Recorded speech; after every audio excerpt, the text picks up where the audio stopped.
Suatu kemurahan Tuhan ya, kalau saya boleh dipercayakan di tempat ini untuk sharing firman Tuhan ya. Ini sesuatu yang berharga ya, kalau kita dipilih Tuhan, ditunjuk Tuhan untuk melayani itu ya. Kita ini senang ya kita bisa melayani Tuhan. Walaupun rasanya deg-degan, bisa enggak gitu ya. Tapi kalau kita sudah dipilih, kita bersedia, nanti Tuhan yang beri kekuatan ya, yang memampukan kita ya ibu-ibu. Sore hari ini saya dikasih tema dipilih untuk sebuah panggilan ya. Panggilan itu berarti ajakan atau untuk melakukan, ajakan untuk melakukan tugas atau peran tertentu ya dalam hidup kita, sesuai dengan kehendak dan tujuan Allah. Kita baca dulu 1 Petrus 2, 9 sampai 10. 1 Petrus 2, 9 sampai 10.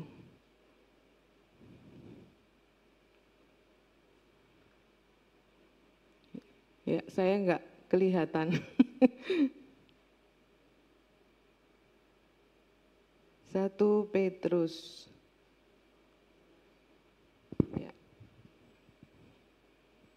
Ya. Kita baca sama-sama ya. 1, 2, 3.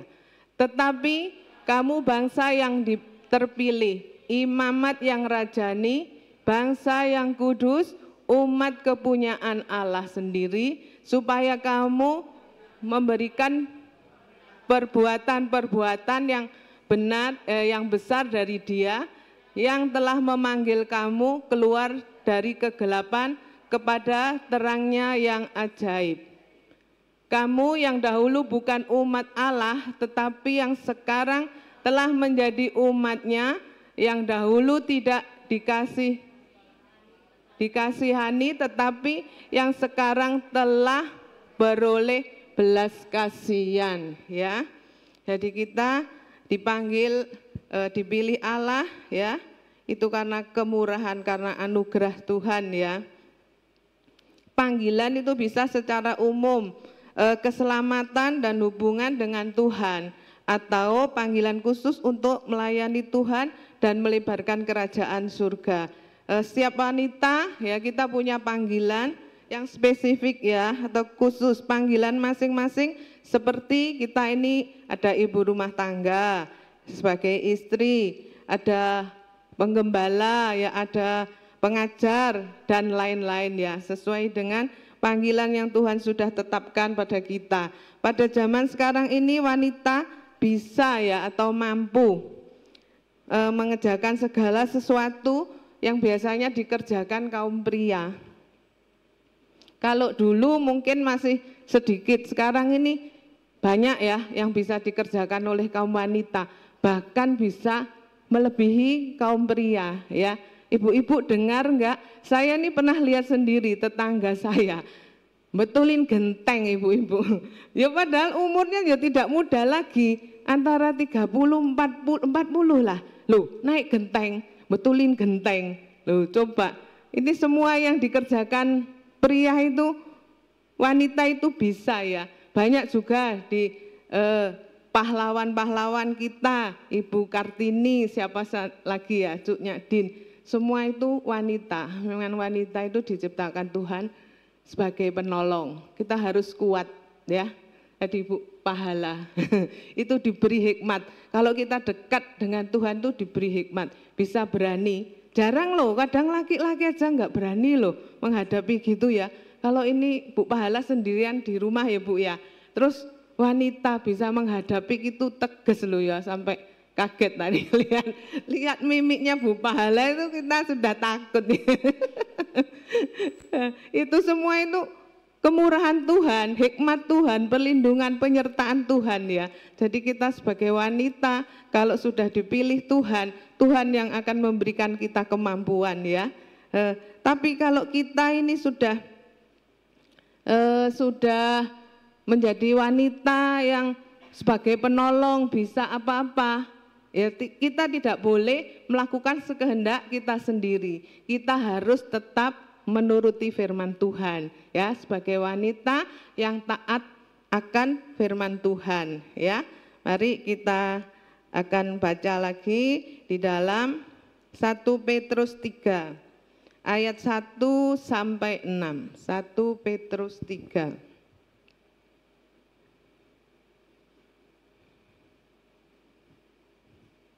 1 Petrus 3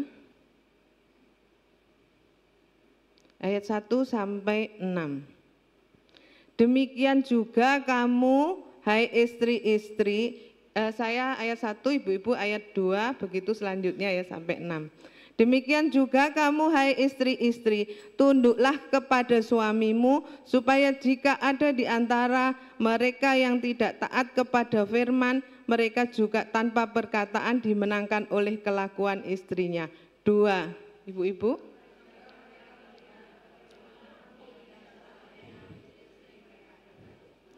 3, perhiasanmu janganlah secara lahiriah, yaitu dengan mengepang-ngepang rambut, memakai perhiasan emas, atau dengan mengenakan pakaian yang indah-indah. Maksudnya enggak boleh kita mengepang rambut, pakai pakaian indah ya Bu Ibu ya.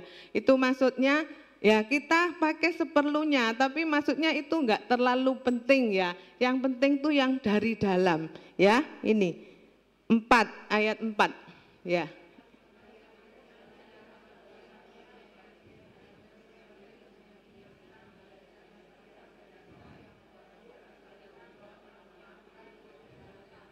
Ini ya. Ini perhiasan kita itu manusia batiniah yang tersembunyi ya Bu ya. Jadi perbuatan-perbuatan kita bukan yang nampak lahiriah itu ya Ibu-ibu, tapi ada kecantikan dari dalam, bukan cantikan sekarang ini gampang kalau membuat cantik ya, operasi. Asal kita punya uang, saya seperti ini mungkin saya bisa dioperasi seperti Agnes Monica. Bisa loh ya, bisa. Saya lihat di Instagram itu nenek-nenek umur berapa itu dioperasi, bisa ya. Ayat 5. Sebab demikianlah caranya perempuan-perempuan kudus dahulu berdandan, yaitu perempuan-perempuan yang menaruh pengharapannya kepada Allah. Mereka tunduk kepada suaminya. Ayat 6.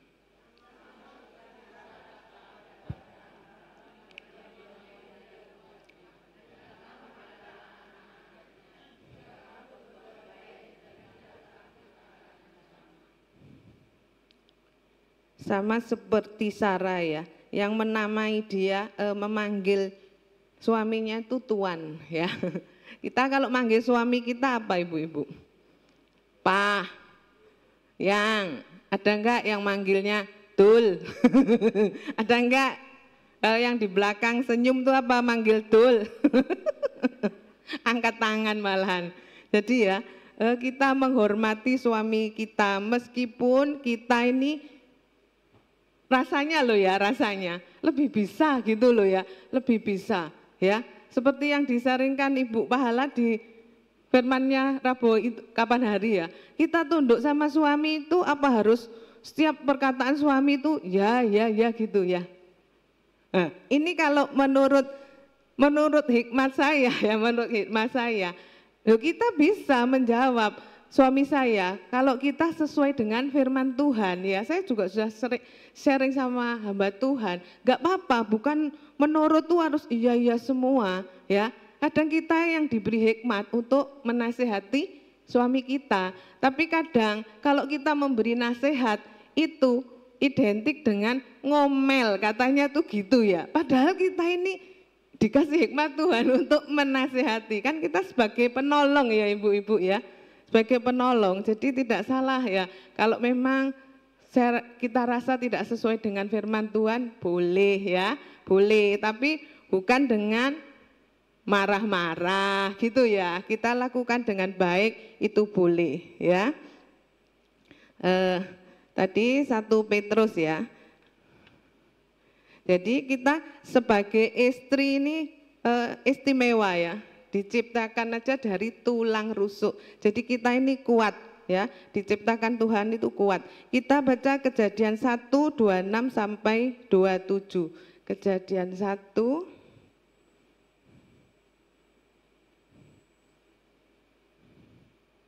ini secara umum ya Ibu. Kejadian 1:26 sampai 27. Ini secara umum manusia diciptakan. Jadi baiklah kita menjadikan manusia menurut gambar dan rupa Allah, supaya mereka berkuasa atas ikan di laut, burung-burung di udara, dan atas ternak, dan atas seluruh bumi, dan atas segala binatang melata yang merayap di bumi. Maka Allah menciptakan manusia itu menurut gambarnya. Menurut gambar Allah diciptakannya dia, laki-laki dan perempuan ciptaan mereka. Jadi kita diciptakan Tuhan itu serupa dan segambar dengan Allah ya. Dulu manusia pertama itu Adam dan Hawa hidup di Taman Eden dengan semua yang sudah disediakan Allah dan berkuasa untuk semua yang ada di taman itu ya. Tetapi karena manusia yaitu Hawa itu tidak taat, jadi jatuh dalam dosa. Jadi ibu-ibu, kalau kita tidak mau jatuh dalam dosa, kita harus taat. Karena ketidaktaatan itu manusia jatuh di dalam dosa ya. Jadi sudah tahu ya ceritanya, ular menggoda itu sampai Adam dan Hawa jatuh di dalam dosa, lalu bersembunyi dan takut pada Allah, malu. Jadi kalau kita berdosa, kita ini malu, takut, tidak layak menghadap Allah ya. Jadi karena manusia yang pertama Adam dan Hawa itu jatuh dalam dosa, sampai keturunannya yang panjang itu manusia berdosa. Tapi karena kasihnya Tuhan kita yang begitu besar ya, kasih Allah kita yang begitu besar, Dia mengorbankan putranya untuk menebus kita ya. Untuk menebus kita dari dosa-dosa kita. Maka Tuhan memberikan anaknya yang tunggal ya, Tuhan Yesus itu sebagai manusia, supaya kalau sebagai manusia kan sama-sama manusia bisa mendekati kita, bisa berhubungan gitu ya. Ibu-ibu, sudah menebus dosa kita dengan darah yang mahal dan sekali penebusan untuk selama-lamanya. Kalau di Perjanjian Lama penebusan itu dilakukan dengan darah binatang dan itu harus berkali-kali ya. Tetapi darah Yesus ini cukup satu kali untuk selamanya. Jadi kita ini ya ibu-ibu yang sudah menerima kasih karunia Tuhan ya, kita sudah diselamatkan, bukan hanya ditebus, kita diangkat menjadi anak ya, menjadi anak Allah, bahkan kita menjadi ahli waris ya, bahkan kita menjadi ahli waris. Nah, sebagai anak kita juga harus seperti Bapa kita, seperti awal penciptaan, serupa dan segambar dengan Allah. Itu tujuan Allah kepada kita ya. Sebagai anak kita juga mempunyai hak. Hak kita ya bisa datang pada Tuhan dengan langsung. Kalau dulu kan karena berdosa tidak bisa langsung. Sudah diselamatkan menjadi anak, kita bisa minta sesuatu pada Tuhan. Kita sakit, minta disembuhkan, minta apa aja kita bisa ya. Seperti anak kita, kalau minta kepada kita, kadang belum minta gitu, kita ini sudah mikir ya ibu-ibu ya. Saya kan sudah sendirian, berdua sama suami saya, anak saya kan sudah sendiri-sendiri. Anak saya nggak minta tuh, kalau saya masak tuh saya inget loh anak saya. Nanti saya simpen nih, saya taruh kulkas. Nanti kalau anak saya ini datang atau waktunya ke sini atau apa gitu, saya sediakan ini. Jadi kalau datang ke rumah orang tua tuh pulangnya tidak dengan tangan hampa ya. Seperti kita, kalau kita datang pada Tuhan itu kita tidak dengan pulangnya, sesudah kita datang tuh pulangnya tidak dengan tangan hampa loh ya. Tuhan pasti memberikan apa yang kita minta ya. Yaitu hak kita sebagai anak ya. Tapi jangan lupa sebagai anak kita juga punya kewajiban ya. Jangan menuntut aja, mengklaim janji-janji Tuhan. Saya ini anak Tuhan, saya punya kuasa ini ya. Tapi kewajiban kita ini tidak dilakukan sebagai anak. Berarti kita ini bukan anak-anak Allah ya, kita belum terima anugerah dari Tuhan. Kalau kita sudah terima anugerah Tuhan, menjadi anak-anak Allah ya, hidup kita seperti Allah, suci, dikuduskan ya, semakin hari berubah seturut segambar dengan Allah ya. Masih hidup di dalam dunia itu memang sulit ya, tapi dengan kekuatan dari Roh Kudus, Tuhan Yesus sudah memberikan Roh Kudusnya pada kita, kita mampu melakukan itu supaya kehidupan kita semakin hari semakin kudus ya. Kita juga baca Lukas 15. Ini mungkin nggak usah dibaca ya, kita lihat aja Lukas 15 ayat 11. Nah, ini perumpamaan tentang anak yang hilang. Ini kan semua ibu-ibu sudah banyak yang dengar ya. Perumpamaan tentang anak yang hilang itu ada dua, anak bungsu dan anak sulung.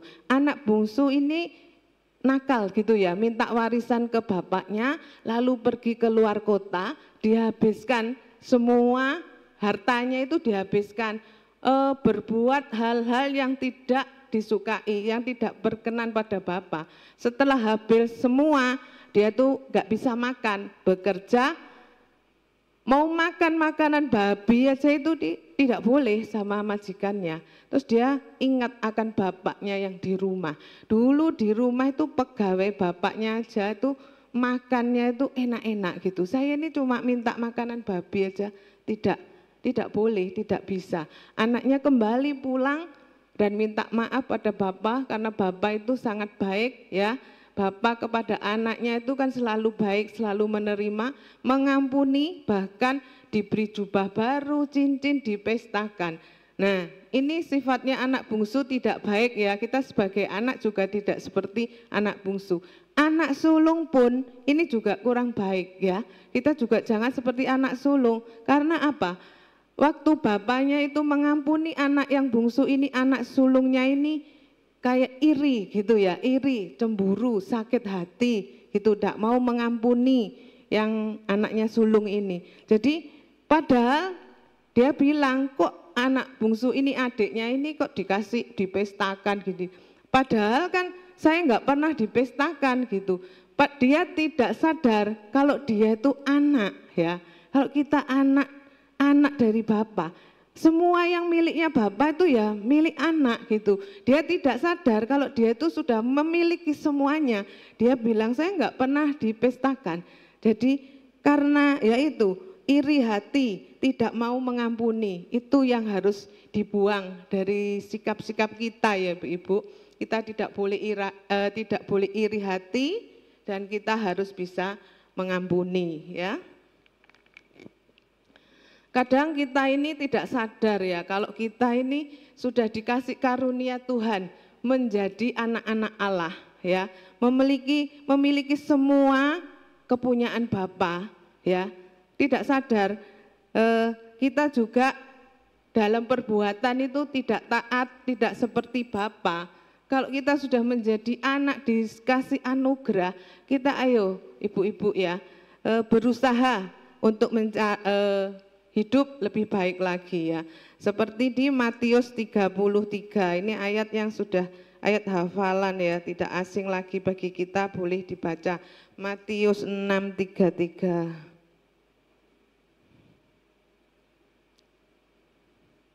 Matius ya. Tetapi carilah dahulu kerajaan Allah dan kebenarannya, maka semuanya itu akan ditambahkan kepadamu. Jadi ini ya ibu-ibu kuncinya. Kalau kita sebagai anak, kita sadar, kita sudah dikasih karunia Tuhan. Itu cari dahulu kerajaan Allah dan kebenarannya, maka semuanya akan ditambahkan kepadamu. Apa yang ibu inginkan, apa yang ibu masalah apapun yang ibu alami, sakit, penyakit, ya, apa cobaan apapun juga, ya, masalah ekonomi, masalah suami, anak, semuanya, jangan khawatir. Kalau kita mencari kerajaan Allah, maka semuanya itu akan ditambahkan kepada kita ya. Setiap kita ya ibu-ibu pasti ada kesaksian ya dalam kehidupan kita. Sampai bisa seperti saat ini semua pasti pertolongan Tuhan. Pasti ibu-ibu tuh mempunyai kesaksian ya. Tadi Bu Sri nggak bersaksi ya. Sudah anniversary, wedding anniversary-nya berapa tahun? 33, saya 40 tahun. Saya juga di bulan ini ya tanggal 14 tuh 40 tahun saya. Nah 40 tahun itu bukan waktu yang singkat, 40 tahun tuh kalau manusia ini sudah keluar ubannya. Dulu saya kenal ya belum uban, nah sekarang banyak ini ubannya ya. Banyak masalah yang kita hadapi itu banyak ya, ya kan? Ya Bu Lili ya, banyak masalah yang kita hadapi itu. Kalau kita boleh ada sampai saat ini dalam keadaan seperti ini ya, ini semua karena kemurahan Tuhan ya. Kita beri kemuliaan untuk Tuhan ya. Sungguh Tuhan kita ini baik ya. Dengan kekuatan kita, apa kita mampu? Tidak akan mampu ya. Itu tidak terasa, mungkin Ibu itu tidak merasakan. Kita boleh ada sampai saat ini semua karena kemurahan Tuhan ya. Mari ibu-ibu ya, karena Tuhan sudah baik dalam kehidupan kita dan kita juga dipanggil oleh Tuhan. Panggilan apa untuk kita ini? Melayani Tuhan dan hidup kudus ya. Mari ibu-ibu, seusia kita ini boleh dibilang usia pensiun ya. Pensiun dulu saya ini kalau disuruh bukan melayani, cuma aktif aja di gereja ya.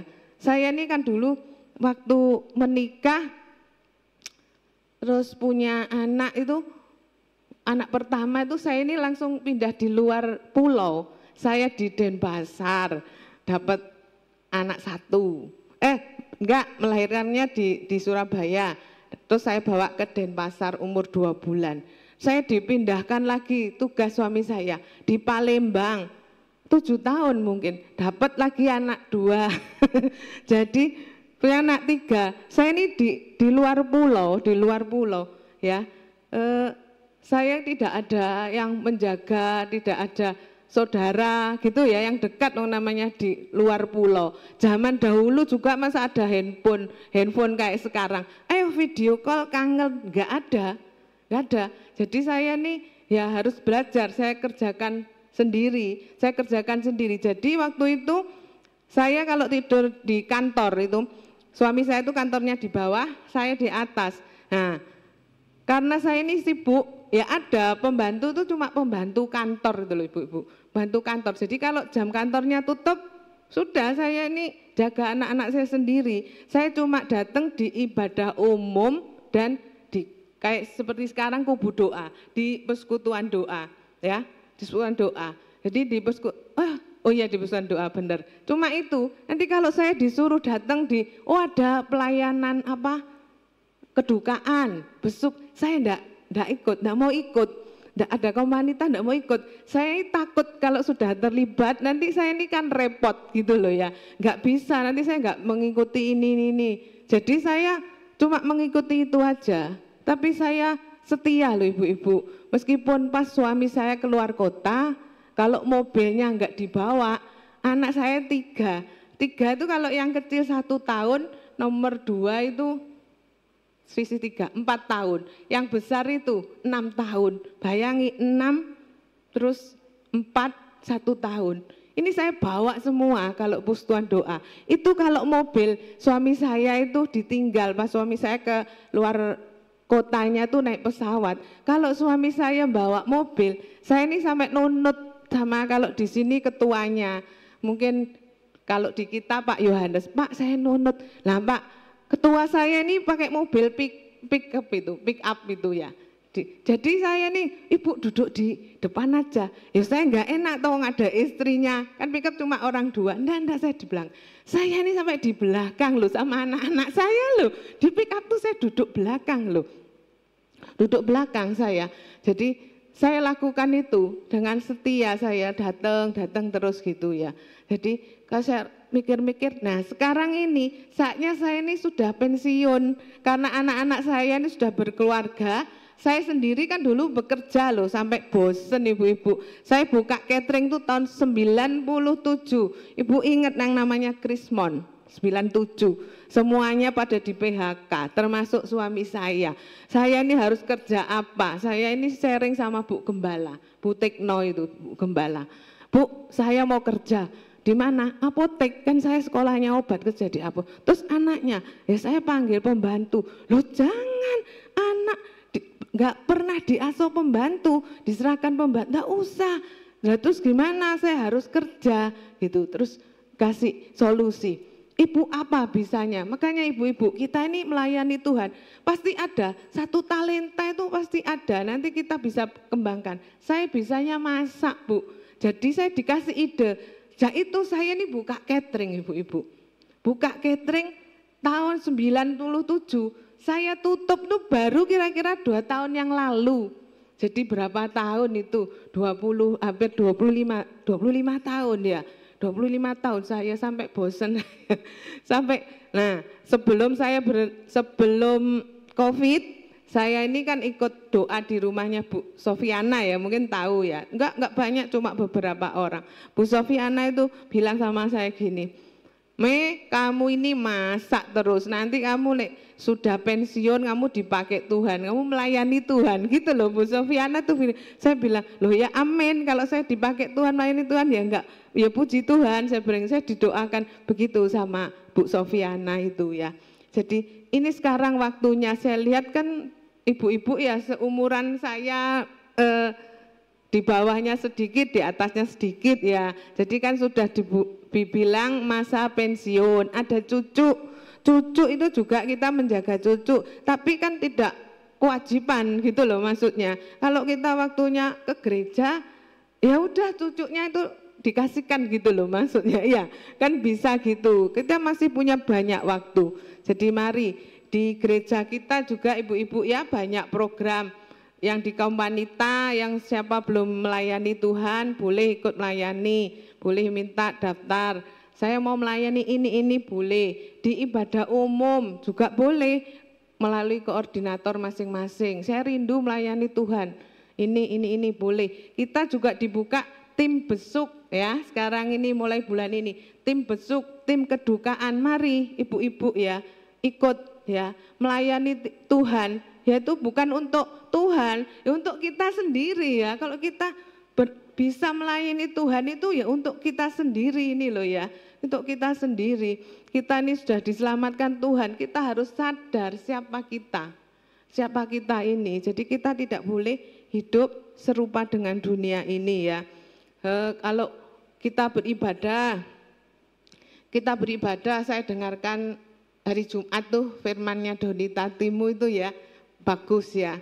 Jadi kalau misalkan kita di gereja, oh saya di sini tuh nggak bisa bertumbuh, pindah di sini gitu ya, nggak bisa bertumbuh. Sebetulnya yang membuat tidak bisa bertumbuh tuh bukan gerejanya, bukan firmannya. Firman itu semuanya baik untuk kita ya. Tapi apa? Sikap hati kita. Jadi sikap hati kita waktu kita menerima firman Tuhan. Kalau hati kita ini keras ya, seperti tadi yang biji benih yang ditaburkan di pinggir jalan, tanahnya kan keras ya, terus di tanah berbatu, tanah yang semak duri, semuanya itu bisa bertumbuh, cuma bertumbuh sebentar mati, tapi tidak akan berbuah ya. Yang Tuhan inginkan dalam kehidupan kita ini berbuah ya. Kalau cuma bertumbuh aja itu percuma. Yang diinginkan Tuhan itu kita berbuah, dan buah itu bisa dinikmati oleh orang-orang sekeliling kita, begitu ya ibu-ibu. Ya kenapa yang membuat hati kita ini kok tidak bisa bertumbuh dan berbuah? Ya karena hati kita ini, sikap hati kita yang keras ya. Keras tuh kenapa? Keras tuh karena kecewa. Sama dengan kecewa, hati kita ini bisa kecewa dengan Tuhan, kecewa dengan diri sendiri, dan kecewa dengan orang lain. Maka supaya firman itu bisa bertumbuh dan berbuah, mari hati kita ini harus lembut. Caranya pengampunan. Kita harus mengampuni siapapun yang kita anggap bersalah pada kita, ya. Selain pengampunan, kita harus apa? Merendahkan hati kita, ya. Kalau kita enggak merendahkan hati kita, kita juga tidak bisa mengampuni. Jadi misalkan gini, anak-anak bikin salah, kita mau minta maaf. Loh, saya nih lebih tua, kok disuruh minta maaf. Atau mungkin kedudukan kita, apa ya? Yang kecil-kecil lah, RW gitu ya. Saya loh Ibu RW gitu misalkan. Kok suruh minta maaf gitu. Mungkin kedudukan, keadaan kita, sosial kita ini, ekonomi kita tinggi, kaya gitu ya Ibu-Ibu. Terus suruh minta maaf sama orang ya, omahe ae di kampung, omahku gedong kok suruh minta maaf. Tidak boleh, yaitu namanya hati kita ini keras ya. Jadi kita harus memberi pengampunan, harus rendah hati, yaitu yang harus kita lakukan ya. Saya rasa sudah cukup ya. Waktunya sudah cukup ya.